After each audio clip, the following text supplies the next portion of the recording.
Kent Wheeler PLC's primary financial objective is to maximize the wealth of its shareholders. The business specializes in the development and assembly of high quality television sets. It normally subcontracts manufacture of the components of each set, carrying out the financial assembly itself. Recently, the business has developed a new TV set that has been named Flatview, and a decision now needs to be taken as to whether to take it into the production. The following data are available. On the basis of the given data, you have to calculate the NPV of the project. Let's go through the first statement, which is if the decision is taken to go into the production with the flat view, production and sales will start on 1st January 2014 and end in 2018. It is estimated that each set will be sold for Euro 2000. It is also estimated that the annual production and sales of flat view televisions will be a steady 1500 units for each of the 5 years. इसका मतलब है कि आपके पास 1500 units होंगे जो कि आप 5 साल हर साल 1500 यूनिट्स जो हैं वो सेल होंगे, और हर यूनिट की जो कॉस्ट है सेल प्राइस है वो कितनी होगी 2000 यूरोस. तो आपकी sales on the basis of this given data will be calculated as sales number of units will be multiplied by the sale price. तो 1500 यूनिट्स हैं और 2000 पर यूनिट प्राइस होगी, तो आपके पास 3 मिलियन जो है टोटल सेल्स कैलकुलेट हो जाएंगी. और ये टोटल सेल्स जो है वो आपके पास 5 ईयर्स के लिए कैलकुलेट होंगी. आपके पास 2014, 15, 16, 17 एंड 18 पांचों साल के लिए 3 मिलियन जो है सेम सेल्स जो है वो कैरी हो जाएंगी.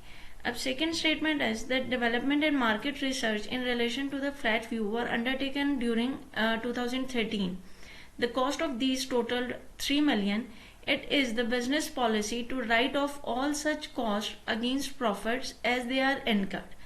तो जितनी भी कॉस्ट होंगी related to R&D and marketing and advertisement, तो बिजनेस की पॉलिसी ये है कि बिजनेस ने वो तमाम की तमाम कॉस्ट जो होंगी वो प्रॉफिट से के साथ उसको वर्कआउट कर देंगे. तो जब आप प्रॉफिट जो भी कैलकुलेट होगा for the given year income statement के थ्रू, आप उसमें से उसको राइट ऑफ कर देंगे.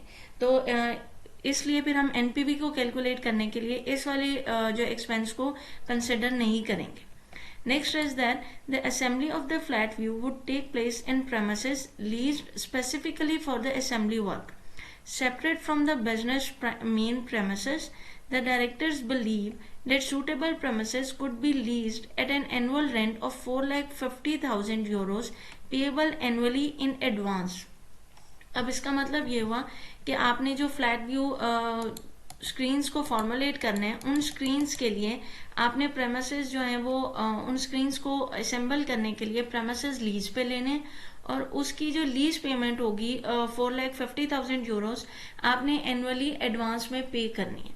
तो आपकी लीज कॉस्ट कितनी कैलकुलेट हो जाएगी 4,50,000 and this will be calculated in advance. तो फिर आप 2014 से तो प्रोडक्शन स्टार्ट कर रहे हैं, तो इसका मतलब 2013 से पेमेंट स्टार्ट हो जाएगी टिल 2017, क्योंकि फिर 2018 वाली जो पेमेंट है इन एडवांस 2017 में रिसीव हो चुकी होगी. Next statement is that labor for the flat view project is available from the business existing staff.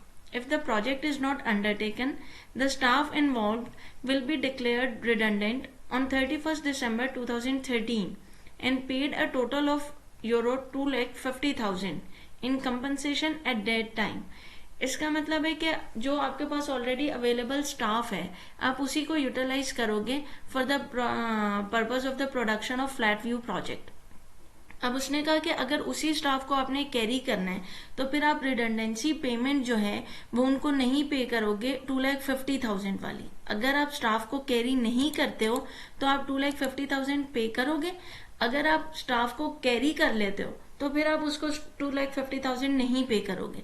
तो रिडंडेंसी पेमेंट ऑफ 2,50,000 जो है आप पे नहीं करोगे तो आपकी सेव हो जाएगी. That will be added into the calculation of the NPV. So it will be treated as a cash inflow. Next is if the project goes ahead, the total incremental cost of employing the staff concerned is estimated at 200,000 euros per annum throughout the duration of the project. तो अगर आप उसको free नहीं करते हो और project को carry करते हो, तो जो incremental cost is associated with the staff